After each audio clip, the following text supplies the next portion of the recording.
এই যে দিদি, আপনি কোন সপ্তাহে কিস্তি দেন না, আজকে ডাইরেক্ট বাড়ি চলে আসলাম, কিস্তিটা দিন আপনার। স্যার আসুন, ঘরে কেউ নেই, আসো এখানে কিস্তি দেই। আমি ঘরে গিয়ে কেন কিস্তি নেবো? এটা কি? হ্যাঁ, কিস্তি দিন, এখানে কিস্তি দিন। স্যার এত রাগ করেন কেন?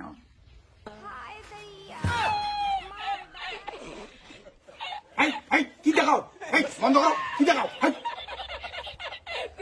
ভদ্র মতো কিস্তি দিন। আপনি যেরকম স্যার ভাবছেন আমি ওরকম বন্ধনের স্যার না, আমি ভালো স্যার। কিস্তি দিন। স্যার কি করে কিস্তি দেবো? কিস্তি দেওয়ার টাকা নেই তো আমার কাছে। তাহলে বন্ধন নিয়েছেন কেন? আমাকে আজকে কিস্তি লাগবে। ওইদিকে বস চাপ দিচ্ছে, আমি আজকে কিস্তি নিয়ে যাবো। কিস্তি দিন। তাহলে ঘরে আসো না, ঘরে কেউ নেই, ওইখানে কিস্তি দেবো এখন। সোনা সোনা সোনা। এটা কি করো? ওইসব করতে নেই, ওইসব চাকরি করি না।